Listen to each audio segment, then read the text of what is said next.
All right, welcome to the portion of the videos where we are going to recap a little bit from the week.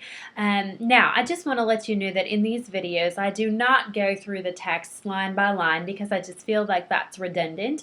And you guys have spent a lot of time already reading those textbooks, talking to your classmates about them, and also doing quizzes and those sorts of things on them. So I'm not going to spend a lot of time going through them line by line. I usually do like to pick out a couple concepts and expand on those. And so tonight, or today, or this morning, whenever you're watching this video, we're going to talk about a couple different things. The first one, really quickly, is the motor skills, which one of our textbooks talks about. And I just wanted to hit on this because if you look at the list, there is a very dauntingly long list of skills that they say you are supposed to achieve and master as a counselor. And I recognize that looking at that list can be very scary because it feels like there's a lot of things that are going to be brand new to you. Now, while I'm not going to require that you guys master all of these skills, I would love for you all to take that into consideration and see how you might be able to incorporate those skills into your professional life as you are talking with your partner, but also into your personal life. What I think is so interesting is that there's very much a clinical language and a clinical kind of demeanor that you will learn to adopt for yourself personally the more you continue on with counseling. And what I've learned is that this very much carries over into my personal life too. In fact, it's very funny because I can always tell when somebody's been hanging out with me a lot because they use words like inappropriate, healthy, unhealthy, boundaries, those sorts of things. And so what you'll start to notice is that as you develop your own professional style, it becomes easier to make it your professional style as you bring it over into your personal life also. Now, that's not to say you should be bringing cases and all of those sorts of things into your personal life. That's a topic for another time. But definitely just be noticing how you can incorporate those skills even as you're talking to friends and family and coworkers and other people throughout the week. Notice how you might be able to incorporate that.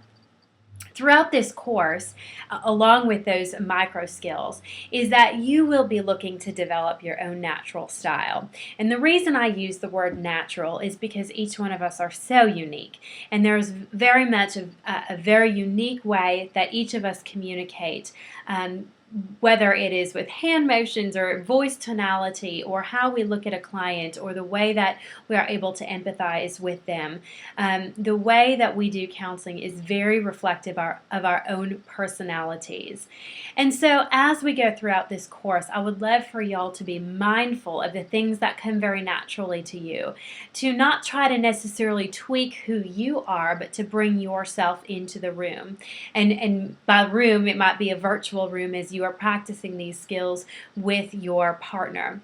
But I remember when I was in grad school and we were doing some of these activities, and it was so easy for us to take that list of skills that we were supposed to master and basically keep it in front of us and check it off. And it felt really unnatural as we were talking to our clients. And so my best piece of advice to you is to just learn to develop your own natural style. Bring everything of who you are into that room and use it in a very meaningful way to kind of tweak those skills so that they are very unique to you.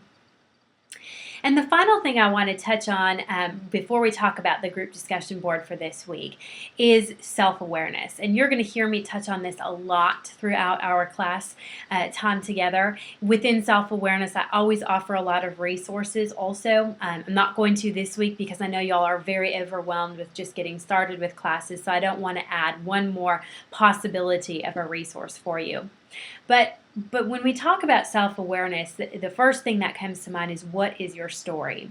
As we develop ourselves professionally, as we learn skills, as we hear other people's stories as clients and as classmates and those sorts of things, we become very aware of our own story. You might find similarities. You might find things coming up in yourself.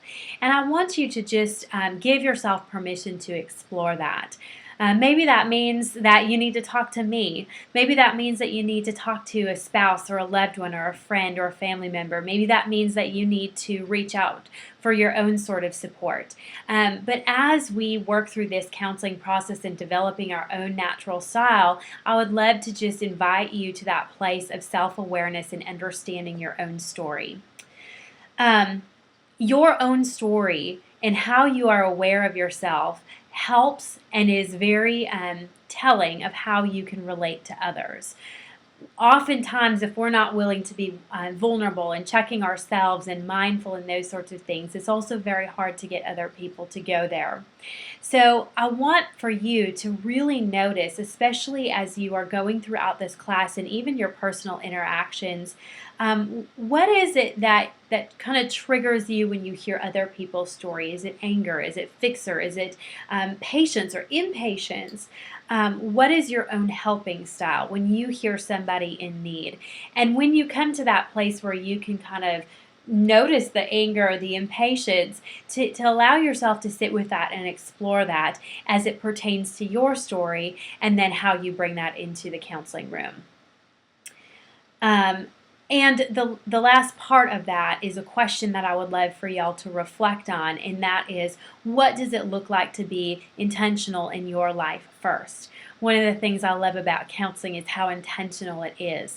It's not just off the cuff. It's not our personal preferences. But what does it look like to be intentional in your own life and then in the lives of your client? And that is going to be part of developing your own natural style, developing self-awareness. Is what does intentionality look like? How are you practicing that in your personal life? And then, of course, how are you bringing that into the room as you deal with clients from whatever background they might be in. All right, I kind of lied to you. I said we were only going to have 2 videos, but we are going to have 3. So at this point, I'm going to stop this video, and we are going to spend the next few minutes of the last video talking about our group discussion for this week.